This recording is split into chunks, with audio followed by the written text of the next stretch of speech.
Thank you very much. Please, I'd like to invite those two speakers to come back to our panel. I'd also like to introduce to you Mr. McCormack O'Sullivan, who's the Regional Director of the Kuna Foundation, and also invite Pamela to come back up onto the panel. Dr. Felicita? Yeah, and to come forward as well. So the first two little presentations were designed to be some stimulus. In the education sector, we talk about education, the academic sector, as providing education, research, and also consultancy in that environment. And I've invited the panelists to come forward because I've got the three different questions I would like to ask them as we explore and understand the role of academia in this particular sector. But before we do, I would just like us just to understand a little bit more about the Kuna Foundation, and I would just like to ask you just give us a few sentences about that. Good afternoon, everyone. How are you all doing?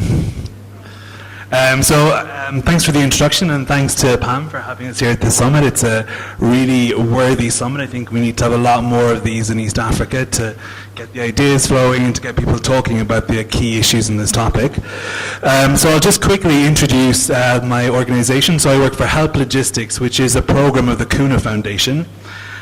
So the Kuna Foundation is a not-for-profit organization that supports in the area of logistics, education and research, and also specifically in humanitarian logistics, education, research, optimization, analysis, for example, areas like that.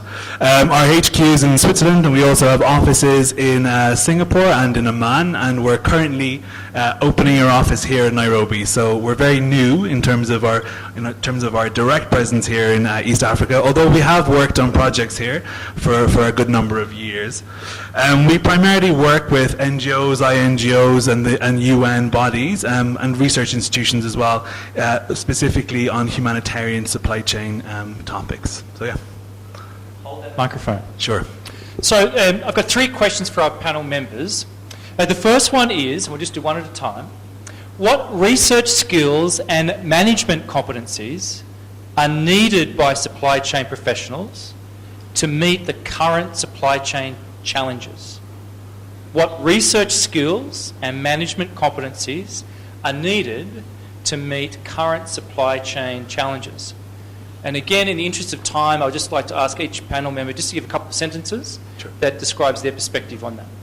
Shall I start? So in thinking about this question, I've sort of looked at some of the key events that have happened in the past year, specifically with reference to the World Humanitarian Summit, where we can see a lot of changes coming for the humanitarian sector. So I wanted to address a couple of those key changes that I think are going to be very important in the next couple of years, and then very quickly how the kind of research topics and research areas we as a community of practitioners may need to become upskilled in order to be able to respond.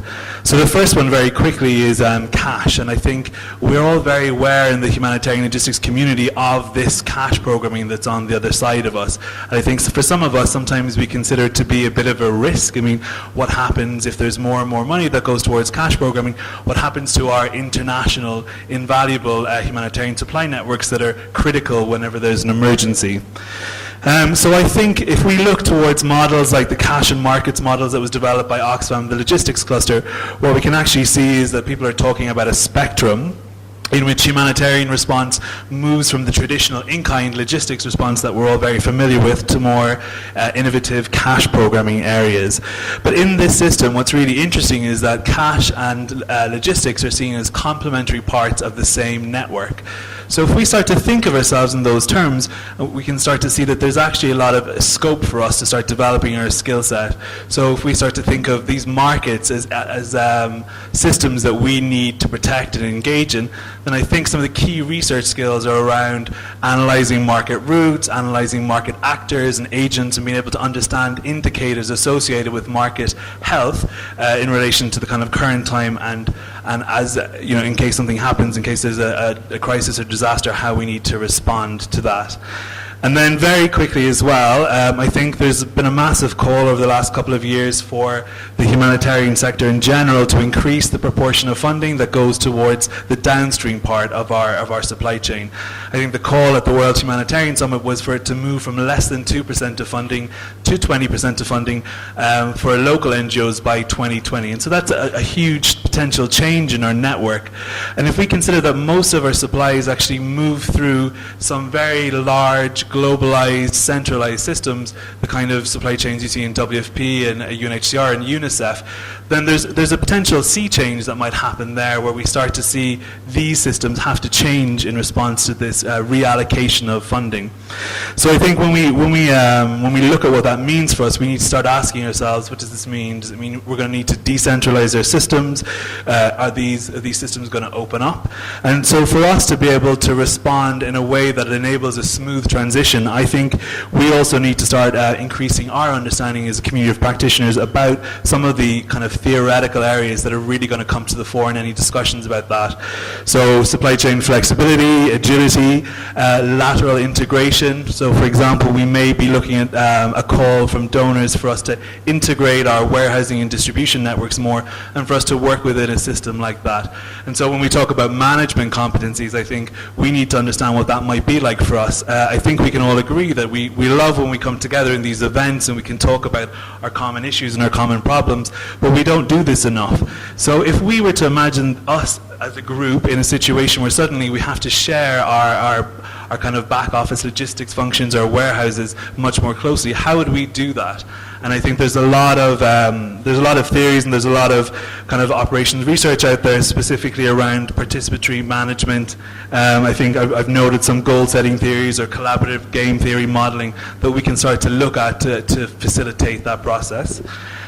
So I think I've probably gone over my couple of sentences, but I think if we look, in conclusion, if we look at some of these big changes, there's definitely a sea change coming towards us, but I think if we act now, particularly in East Africa, we can start to develop those skill sets so we're ready for them, and we can continue to ensure these supply chains are kept safe. Thank you. You've brought to our attention a number of fringe areas that are coming into the mainstream of the humanitarian sector, and it's what we want our graduates and the new people to understand. Great. Pamela, what would you like to add to that in terms of what research skills and management competencies you think our supply chain professionals need? I think my mind goes back to what I have learned about countries that have moved forward. And if you think of Latin America, Nicaragua, Colombia, Venezuela, that have moved on, you mentioned Colombia in your speaking, what is it that has enabled them to take the baton and move on and be self-reliant? And what is stopping African countries, given what we know of perhaps Kenya some 45 years ago was almost at the same level with Singapore, isn't it?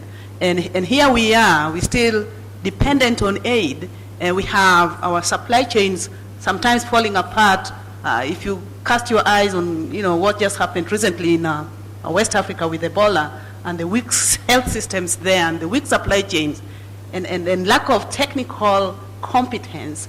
And so what is it that we can do today, we can research on, that can enable us, first of all, to learn from those who have succeeded, knowledge sharing. How can we establish models that can be sustained with the right people, with the right competence that is homegrown, if we are looking at long-term sustainable approaches. Anthony, you gave us a fantastic presentation, a personal presentation into your history, and your history of pharmacists involved in supply chain is not uncommon. And so I'd be very keen to hear of what particular research and management competencies you think our supply chain people need. Okay, thank you, Andrew. I think one of the research skills that I think are available and almost to every one of us are the use of drug supply indicators, like, for example, drugs, number of items per prescription. That's a very easy research to do in a health facility or wherever. They are also available in books that WHO has done. So those are, I think, easy to reach without very complicated knowledge of research. Of course, operational research, and this is where you probably use papers that have already been published on operational research in similar settings like where you are, and you can do those searches with Google Scholar and other search engines. In terms of management competencies, I would say teamwork. Teamwork is very, very important.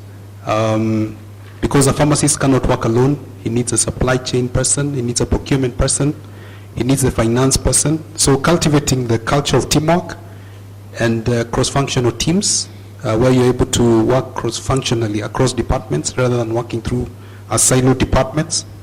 The second competence would be monitoring and evaluation. So you have all these nice things you want to do in your supply chain, but who is watching to ensure that those things happen? Without that, then everything remains more or less the same. Thank you. Thank you very much. Something else you might like to add? Yeah. Thank you once more. I think what is required are analytical skills, mainly. Analytical skills in the sense that if we are not able to analyze properly, we may not be able to identify the challenges that they are there in the supply chain. They are required for that. And even before that, we need to know what question we want to answer. Because we don't just do research for the sake of it. We must identify the question that is required to be answered. So that if we don't do that, we'll not be able to, we'll be just doing research or collecting data, which is meaningless. And the other one is being able to have the proper instruments of collecting this data. You might ask, you must go out there, if you do not have the proper instrument and ask the wrong question.